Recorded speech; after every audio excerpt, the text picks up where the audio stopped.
Hello दोस्तों, आज का हमारा टॉपिक है जी India's red line campaign. Red line जो हमारी दवाइयां हम खरीदते हैं तो कुछ कुछ दवाइयों के ऊपर लाल रंग की लाइन खींची होती है। आप देखना, नोट करना। तो ये कैंपेन क्या है?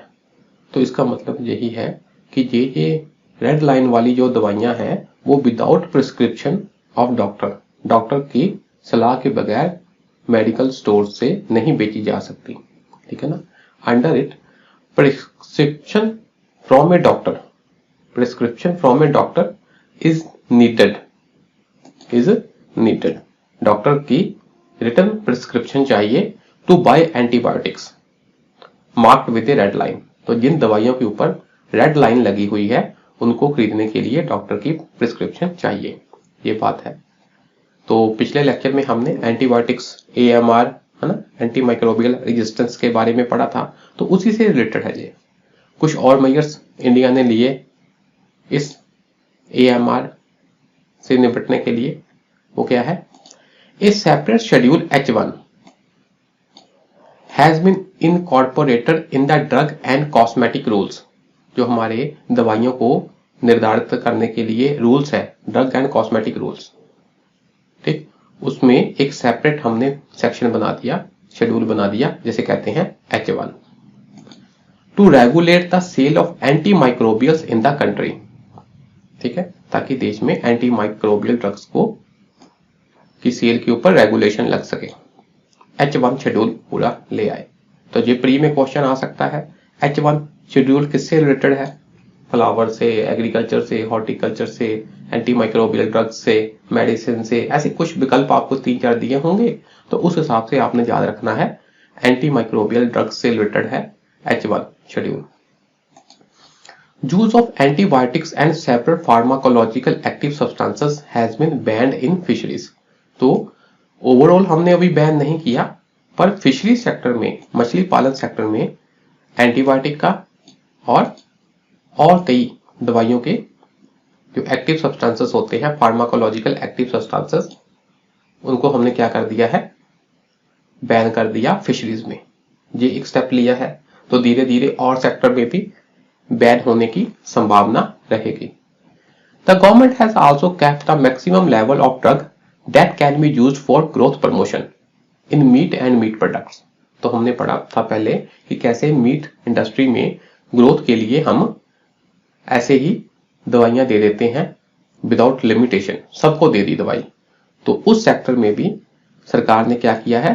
कैप लगा दिया है, भी इस मैक्सिमम लेवल से ऊपर आप ड्रग नहीं दे सकते। किसके लिए?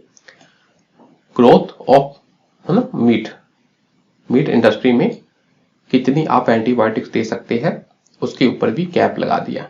आपको पता है अब इनकी अपनी एक प्रॉब्लम्स होती हैं, भी कैप तो लगा दिया, अब उसको इंप्लीमेंट कैसे करें, है ना, हर कोई देखने थोड़ी जाएगा, इसलिए इंप्लीमेंटेशन बहुत इंपॉर्टेंट है। तो ये कुछ सरकार मेजर्स लेकर आई हैं, आपने याद रखने हैं। तो एग्जाम की डिमांड के हिसाब से आपने लिख देने हैं। तो अगर आपसे कंक्लूजन पूछा जाएगा तो क्या लिखोगे? आपने कहना कि हाँ, शुरुआत हो चुकी है, आगे बहुत कुछ करना बाकी है, फिशरी से बात नहीं बनेगी, सिर्फ कैप लगाने से बात नहीं बनेगी। क्या करना चाहिए? प्रॉपर इंप्लीमेंटेशन चाहिए, जनता की अवेयरनेस चाहिए, सभी को साथ आकर काम करना चाहिए, है ना। सभी मतलब गवर्नमेंट, इंडस्ट्री, अपनी NGO, सिविल सोसाइटी, ये सब। हाँ जी। आगे है जी role of nuclear energy in climate change.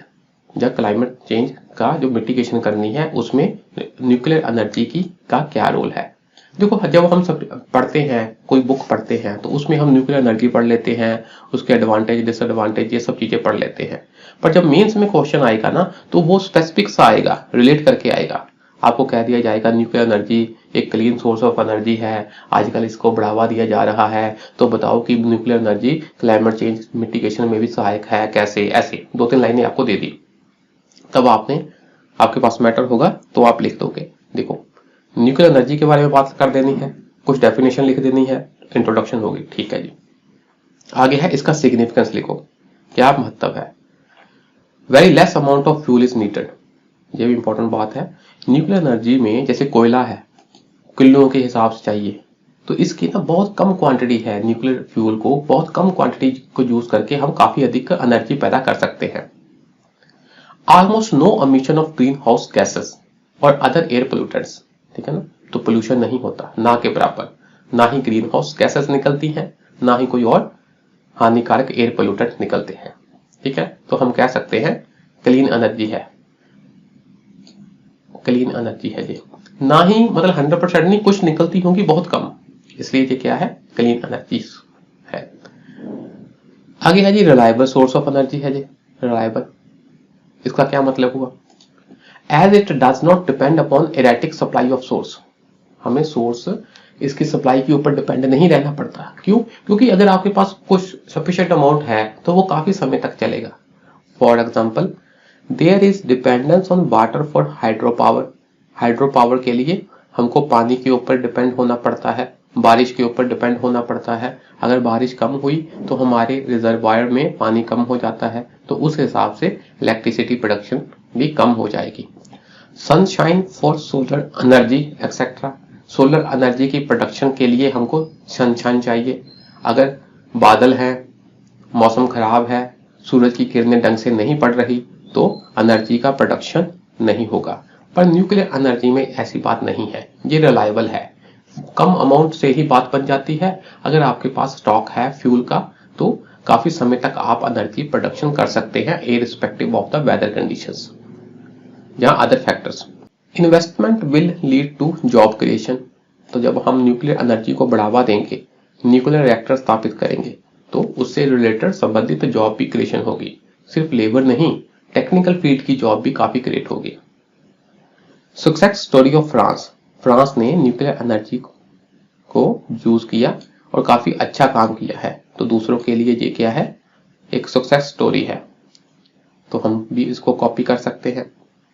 India has thorium reserves, जैसे खास तौर पर हमारे केरला का मोनाजाइट सैंड है ना वहां पर, तो केरला के बीच पे केरला में काफी थोरियम पाया गया है, तो इंडिया के पास एक न्यूक्लियर एनर्जी का फ्यूल कौन सा सोर्स थोरियम है, तो हमको दूसरे के ऊपर डिपेंड होने की जरूरत नहीं है। पर कुछ कुछ लिमिटेशंस है, गड़बड़स है, वो क्या है, it is an indirect source of greenhouse gases, चाहे डायरेक्टली हम green house gases nuclear reactor से रिलीज नहीं होती, पर इनडायरेक्टली रिलीज होती हैं। इनडायरेक्ट कैसे, द प्रोसेसेस फॉर माइनिंग, जब हमने न्यूक्लियर फ्यूल की माइनिंग करनी है तो उसमें भी तो एनर्जी चाहिए। रिफाइनिंग, उसको साफ करना है, किसको, हमारे फ्यूल को, जैसे यूरेनियम ओर को, इसके लिए required large amount of energy, तो इन सब प्रोसेस में भी तो एनर्जी चाहिए। तो इस एनर्जी को हम कहां से लाते हैं, जाहिर सी बात है बिजली वगैरह जब कोयले को जलाकर, तो उसमें तो ग्रीन हाउस गैसेस निकलेंगी ही निकलेंगी। It exhaust large amount of warm water, ठीक है जी, न्यूक्लियर रिएक्टर में क्या होता है ना, काफी अधिक मात्रा में गर्म पानी निकलता है।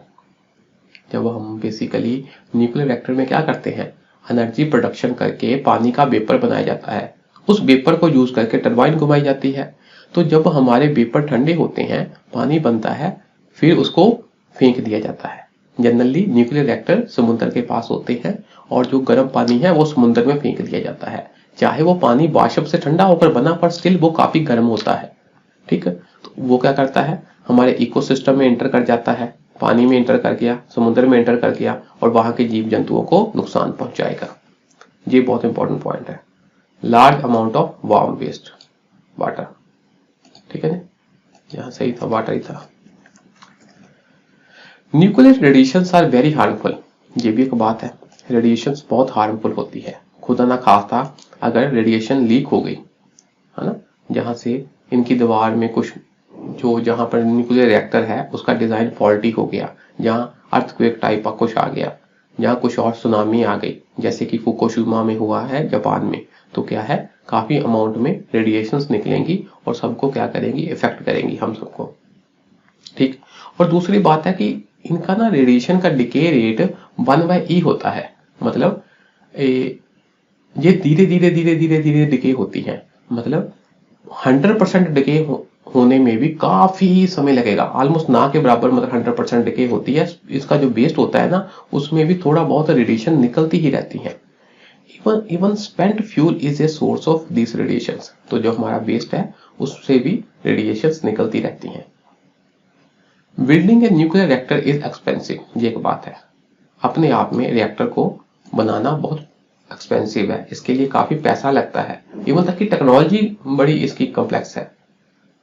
तो सिर्फ फ्यूल से बात नहीं बनेगी, हमको फ्यूल भी चाहिए, रिएक्टर भी बनाना है जो कि काफी एक्सपेंसिव है।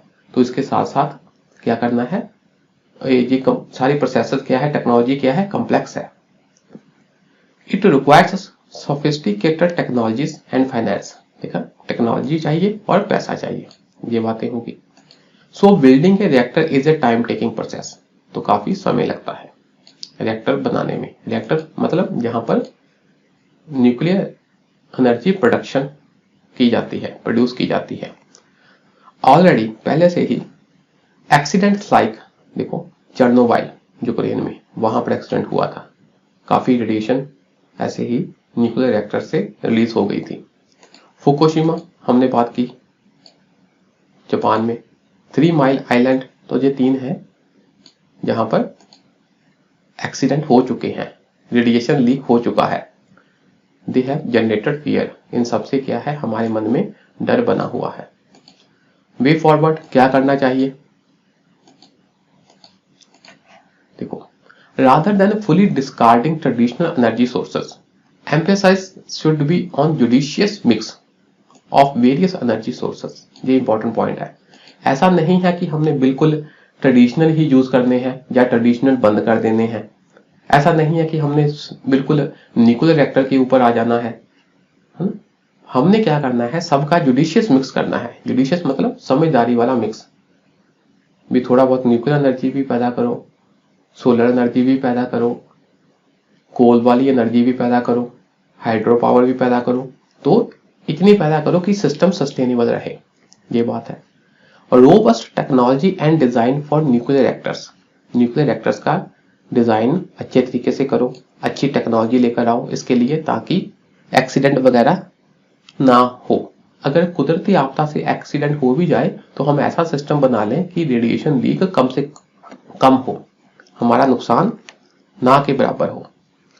Emphasise on research and development and technologies transfer, research and development के ऊपर फोकस करो, इनोवेटिव चीजें लेकर आओ।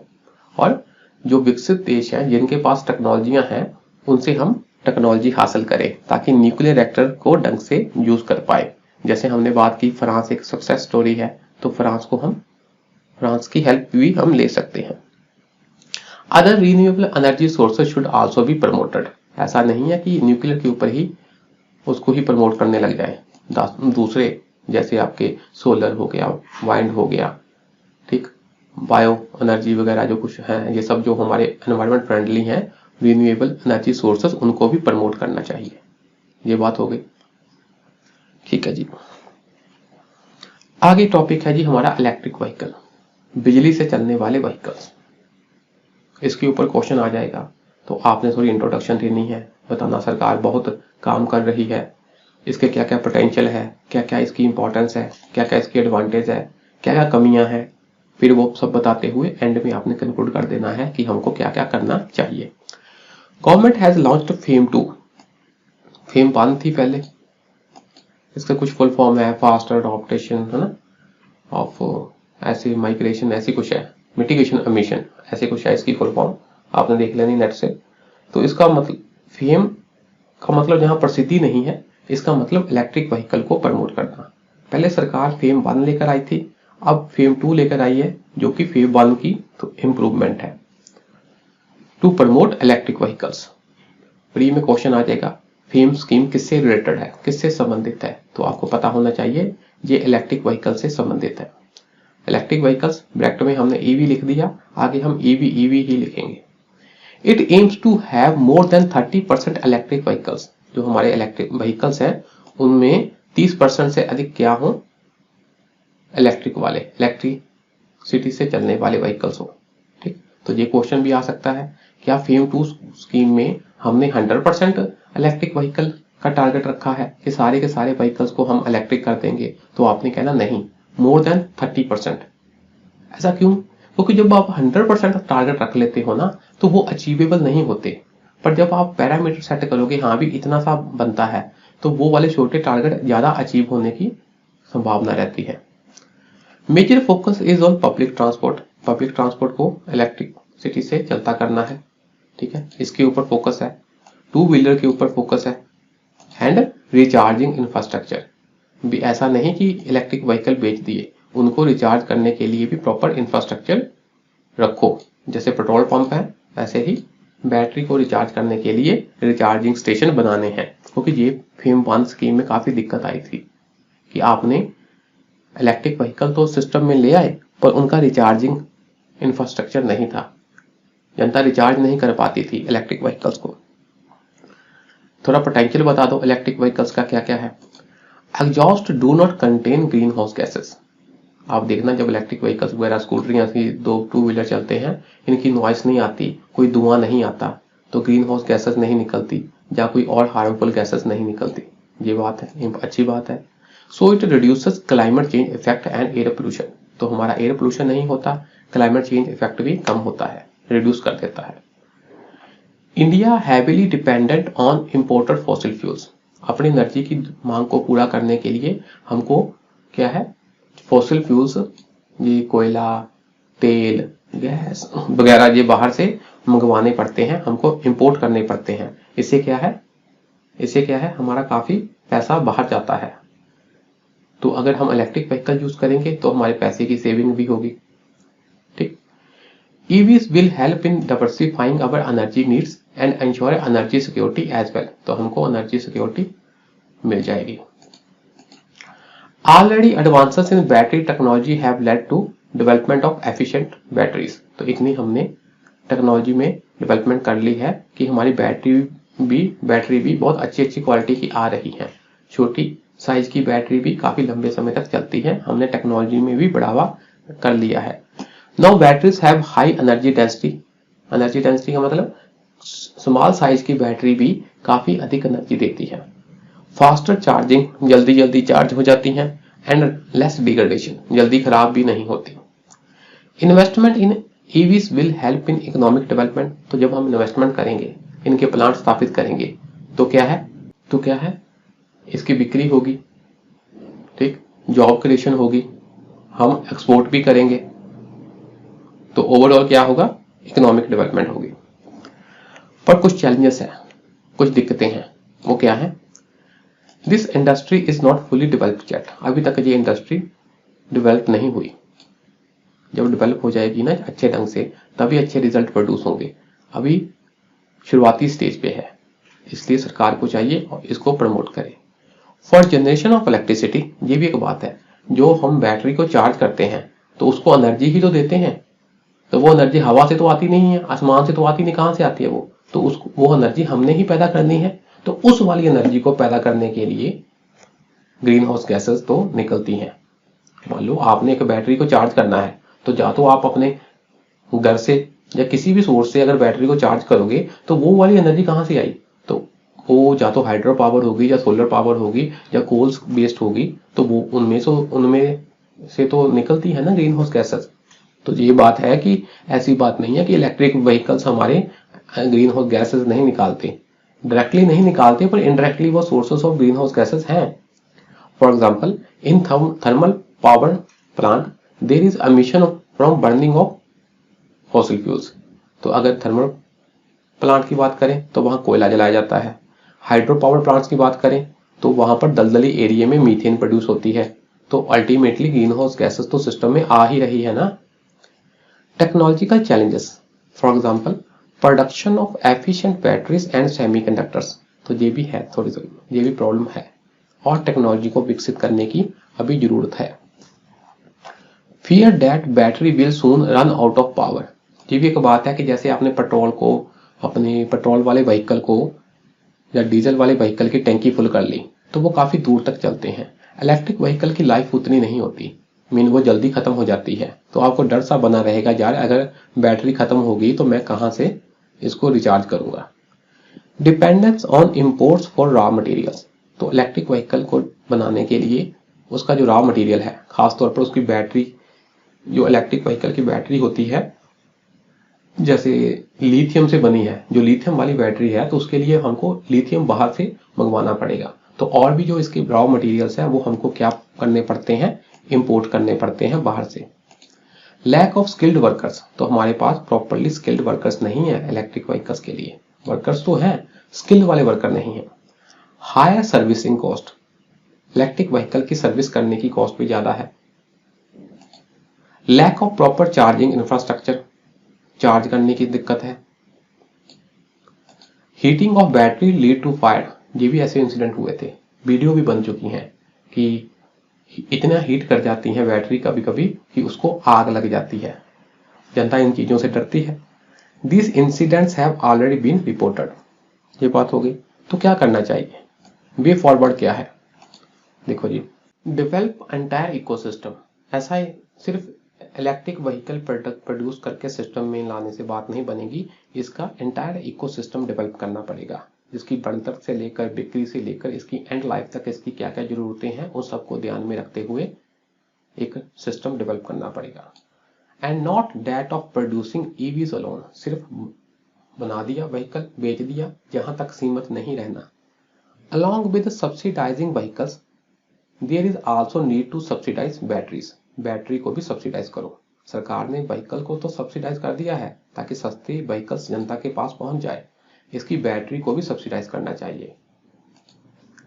ए wide network of charging station are needed, charging station चाहिए, ठीक है जी। इन्वेस्टमेंट इन टेक्नोलॉजी सेफ्टी, इन चीजों में इन्वेस्टमेंट चाहिए। Encourage private investment in battery manufacturing, battery की मैन्युफैक्चरिंग के लिए प्राइवेट वालों को भी कहें आप भी आओ भाई, सिर्फ सरकार ही सब कुछ काम नहीं कर सकती। Proper policy road map so that investment can be planned, proper policy लेकर आओ। एक्वायरिंग लिथियम फील्ड अब्रॉड, हम बाहर से लिथियम खरीदने की बजाय लिथियम फील्ड ही खरीद लें ताकि खुद से वहां से लिथियम निकालें फील्ड से, उसको प्रोसेस करें और इंडिया में बेच दें, ठीक है ना। लिथियम किसके लिए यूज होता है, बैटरी बनाने के लिए। टैक्स इंसेंटिव दो, किसके लिए, wave road tax, registration fees, GST refunds and free parking spaces for EVs, electric vehicles के लिए पार्किंग स्पेसेस फ्री कर दो। इनके लिए जो रोड टैक्स लगता है व्हीकल्स के ऊपर वो हटा दो या कम कर दो, इनकी रजिस्ट्रेशन फीस कम कर दो या हटा दो, जीएसटी रिफंड वगैरह में भी इनको छूट दो। तो ये सब चीजों से क्या होगा, इलेक्ट्रिक व्हीकल्स को बढ़ावा मिलेगा, ठीक है जी। तो बस एंड में आपने कंक्लूड कर देना है वही बात कि इलेक्ट्रिक व्हीकल्स का काफी स्कोप है, जरूरत है कि सरकार इसकी प्रमोशन के लिए होलिस्टिक अप्रोच लेकर आए, उसमें चार्जिंग इंफ्रास्ट्रक्चर भी शामिल हो और आम जनता में अवेयरनेस हो, प्रॉपर सब्सिडी दी जाए, जहां ऐसा लिख दो कि public private partnership, civil society partnership, इन सबकी कोलैबोरेशन की जरूरत है और आम जनता को अवेयर भी करना है। कुछ ऐसे दो तीन लाइनें लिख देनी है, बस कंक्लूड कर देना है, ठीक है जी। तो आज के लिए इतना ही रखते हैं, शुक्रिया जी, नमस्कार।